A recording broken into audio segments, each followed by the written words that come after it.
En este video vamos a hablar acerca de un teorema concerniente al valor de la derivada en un punto máximo o bien un punto mínimo.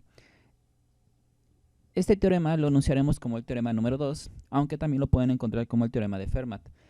Y este teorema 2 nos menciona lo siguiente: suponga que f es una función continua en un intervalo y toma su máximo mínimo en algún punto x sub 0 en el interior de ese intervalo.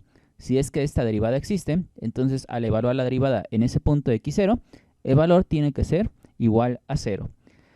Veamos por qué esto es así. En estas figuras podemos apreciar cómo se está representando una función que es continua y un punto x0, como el que está aquí, ven, donde la función va a adquirir su valor, digamos, más grande. Eso quiere decir que cuando yo evalúe la función, vamos a ponerlo por aquí, en ese punto x0, esta función evaluada siempre va a tener que ser mayor o igual a la función evaluada en x0 más h. ¿Qué significa esto de x0 más h? Bueno, este x0 más h lo pueden ver aquí en esta representación gráfica. Vean que simplemente se está moviendo por aquí o por acá. Hagan de cuenta que x0 fuera 3 y aquí tuvieran por ejemplo, aquí un 4. Esta fuera la coordenada para x igual a 4.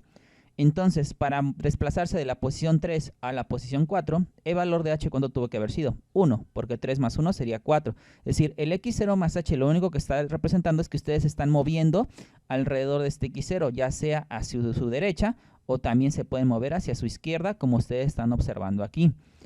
Pero no importa dónde se muevan, la única restricción es que el valor que ustedes asignen con x0 más h esté dentro del intervalo que se esté trabajando. Por ejemplo, el intervalo que se está trabajando aquí es el que va a estar limitado por estas líneas punteadas en color rojo que ustedes están observando. Ya que si ustedes dijeran que el x0 más h esté por aquí, este teorema ya no tendría sentido porque nos salimos del intervalo que estamos trabajando. Entonces la única condición es que para que se pueda mover alrededor de x0 es que el número representado por x0 más h siempre esté dentro del intervalo. Ahora, como la hipótesis del teorema es que la función está alcanzando su máximo o mínimo, en este caso aquí en x0, quiere decir entonces que la cantidad, ya que esta curva está siendo representada por f de x, cuando yo evalúe la función f de x en el punto x0, siempre tiene que ser mayor o igual a la función evaluada en cualquier otro de estos puntos. Y ese cualquier otro de esos puntos, o sea, los que estoy marcando aquí con líneas, los va a representar el x0 más h. Por eso se pone esta expresión. Solo vamos a dar el caso, vamos a representar aquí de cuando está ocurriendo un máximo, como lo observan en las figuras, aunque para un mínimo sería exactamente lo mismo, o sea, de una manera análoga. Bueno, ya teniendo estas partes, esto se puede escribir de otra manera. Vean, se puede escribir como si yo sumo un menos f de x0 en ambos lados, o sea, quedaría f en x sub 0 menos f en x sub 0 mayor o igual que f en x sub 0 más h menos f en x sub 0. Claramente aquí quedaría un 0 y quedaría mayor o igual que f en x sub 0 más h menos f en x sub 0, como están aquí observando.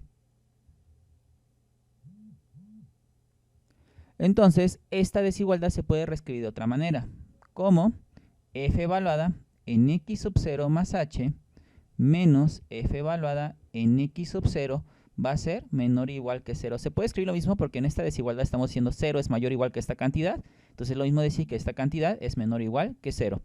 Ahora, vamos a regresar tantito a la figura. Si ustedes observan, les voy a marcar unos puntos en color azul. Si yo estoy por aquí o por acá, pero con la condición de que me mantenga en ese intervalo, en el intervalo que estamos trabajando, que está limitada por estos puntos, entonces, para que yo me mueva, por ejemplo, como hicimos la representación del 3 a la posición de 4, el valor de h tuvo que haber sido una cantidad positiva para estarme moviendo en estas partes de la gráfica. Pero si ustedes se quisieran mover por aquí, por ejemplo, digamos que esta fuera otra vez la posición 3 y aquí este punto fuera la posición 2, el valor de h, ¿cómo tendría que ser para que de la posición 3 pasaran a la posición 2? El valor de h tendría que ser negativo. Y ese valor de h aquí sería menos 1, para que 3 menos 1 dé el 2. Entonces, si ustedes están moviendo alrededor de x0, pero nos limitamos solo a la parte derecha, el valor de h tiene que ser positivo, como aquí está indicando. pero si están en su parte izquierda del x0, este es x0, o sea, por acá o por acá, por acá están en su parte izquierda, h tiene que ser negativa. Vamos a considerar primero la posibilidad de que si h es una cantidad positiva, o sea que me estoy moviendo en esta parte. Si h es una cantidad positiva, yo lo que puedo hacer aquí es multiplicar ambos lados de la desigualdad por 1 sobre h, y quedaría afectando a f evaluada en x sub 0 más h menos f en x sub 0, y de este lado quedaría menor o igual a 0 por 1 sobre h. ¿Por qué fue importante señalar que h sea positiva? Porque ustedes recuerdan que en números reales habíamos observado que si multiplicábamos ambos lados de una desigualdad por una cantidad negativa, el sentido de la desigualdad cambiaba. Pero como aquí estoy multiplicando por una cantidad positiva, el sentido de la desigualdad se conserva, y entonces esto se quedaría como f evaluada en x sub 0 más h menos f evaluada en x sub 0, todo esto sobre h. Vean cómo estoy conservando el sentido de la desigualdad, y 0 por 1 sobre h quedaría aquí un 0. Y esta es la parte que nosotros aquí tenemos mostrado. Ahora, si se dan cuenta, esta parte en el lado izquierdo como que comienza a tener el valor o la forma de la derivada como un límite. Es decir, esta parte del lado izquierdo se empieza a convertir en f' evaluada en x sub 0, en la derivada. Ahora, si yo aplico el límite, voy a poner el límite cuando h se aproxima a 0 de ambos lados, es decir, f en x0 más h menos f en x sub 0, todo aquí sobre h, y lo hago de este mismo lado, el límite cuando h se aproxima a 0 de 0. Vean un pequeño detalle. Si yo estoy escribiendo este límite, estoy dando a entender que solo, di a entender por esta parte de si h es mayor que 0, que solo iba a estar en esta parte en color azul, es decir, toda esta región solo me iba a estar moviendo ahí. Y yo la idea es que si h es muy pequeña a 0, es decir, se aproxima casi a 0, quiere decir que esta distancia se va haciendo cada vez más pequeña. ¿Y por dónde me voy a acercar a 0? Pues por su derecha, porque estoy diciendo que h es una cantidad positiva. Entonces, para que h tienda a 0, en este caso, debido a esto, h tiene que aproximarse a 0 por la derecha. Por eso aquí voy a poner el más y el más. Por lo cual, esta expresión quedaría como el límite cuando h se aproxima a 0 por la derecha de f evaluada en x sub 0 más h menos f en x sub 0, todo esto aquí sobre h, y del lado derecho nos quedaría menor o igual, este límite pues sería 0. Y tenemos esta expresión. Ahora, ¿qué pasaría si consideráramos a h negativa? Si h es una cantidad negativa, cuando yo hiciera el paso que estoy marcando aquí, este paso de 1 sobre h, si yo repitiera ese paso tendría 1 sobre h, que multiplica a f en x sub 0, más h, menos f en x sub 0, y aquí quedaría mayor o igual que 0 por 1 sobre h. Aquí sí cambia el sentido de la desigualdad, porque como estoy diciendo que h es una cantidad negativa, estoy multiplicando por una cantidad de ambos lados de la desigualdad, y por lo tanto el sentido cambiaría. Ahora, esto quedaría, o se puede escribir como f en x sub 0 más h, menos f en x sub 0, todo esto aquí sobre h, mayor o igual 0 por 1 sobre h quedaría 0.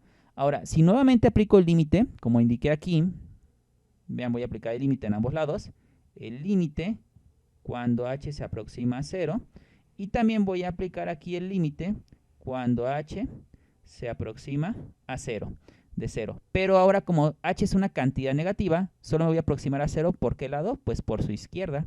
Por eso aquí pongo izquierda, izquierda. Y entonces esto quedaría como el límite cuando h se aproxima a 0 por la izquierda, de f evaluada en x sub 0 más h, menos f evaluada en x sub 0, todo esto aquí sobre h, mayor o igual, aquí quedaría que 0.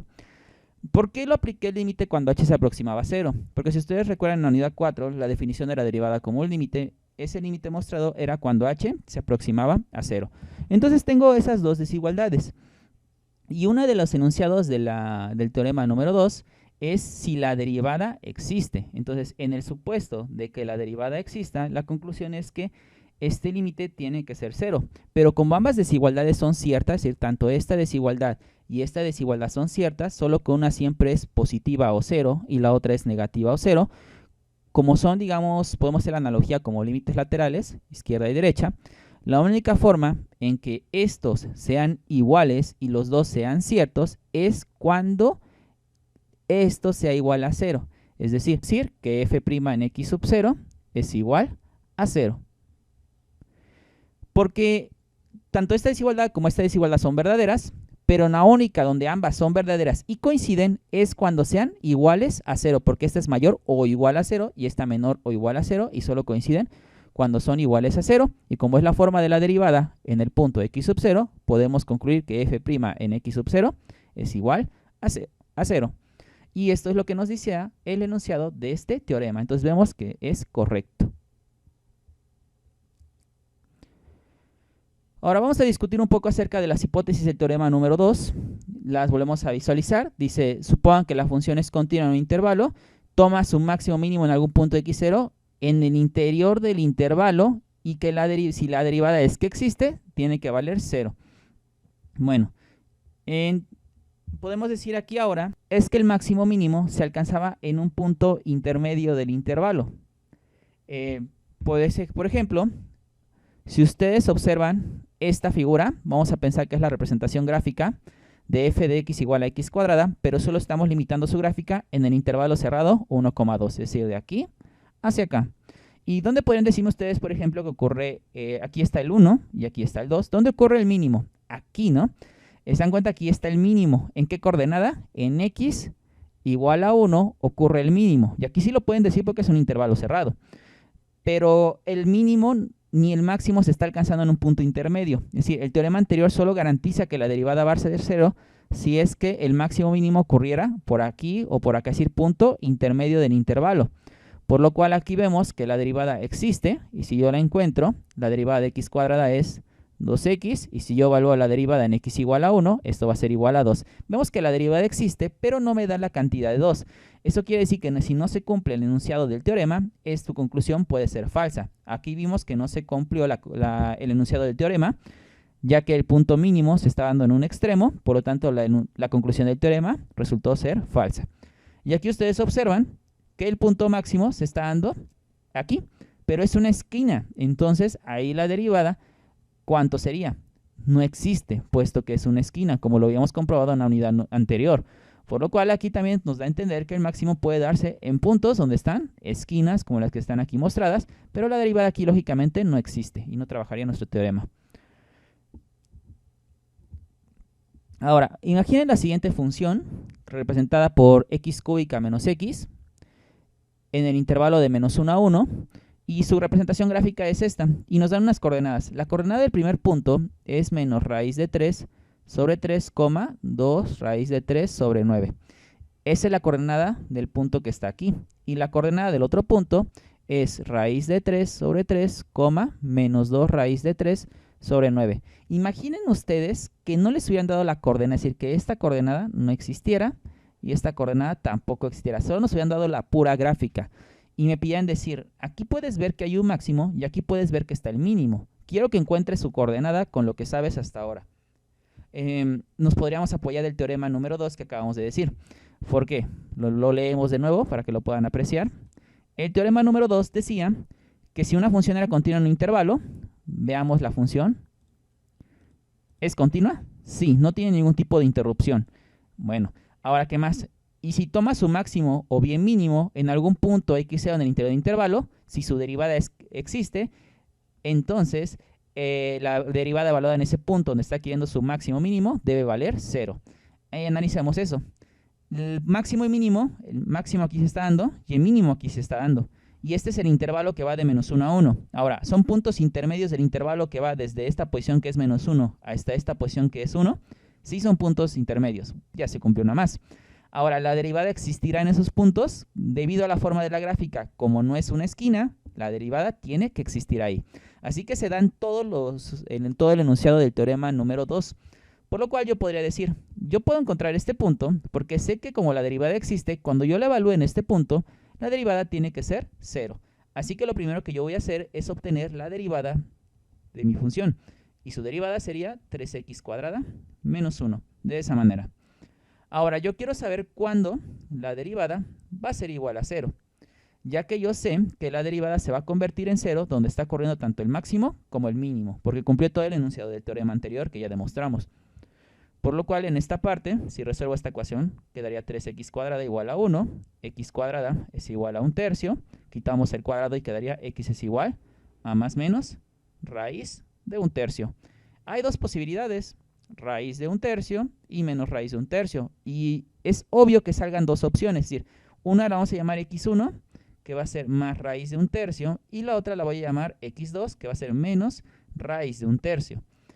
Y como les decía, es lógico que sean dos puntos, porque en uno tiene que ser el máximo y en uno tiene que ser el mínimo. Si este es el punto en x0, en el máximo, ¿en qué coordenada debe estar cayendo? En x2. ¿Por qué?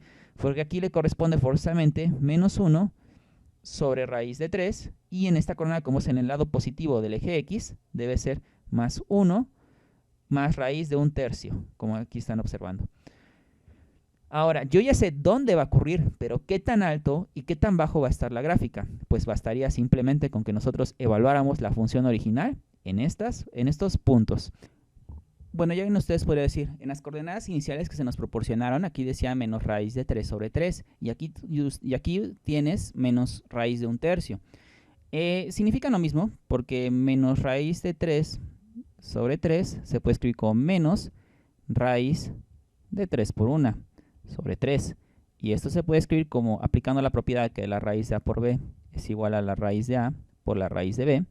Se puede escribir como menos raíz de 3 por raíz de 1. Todo esto sobre 3.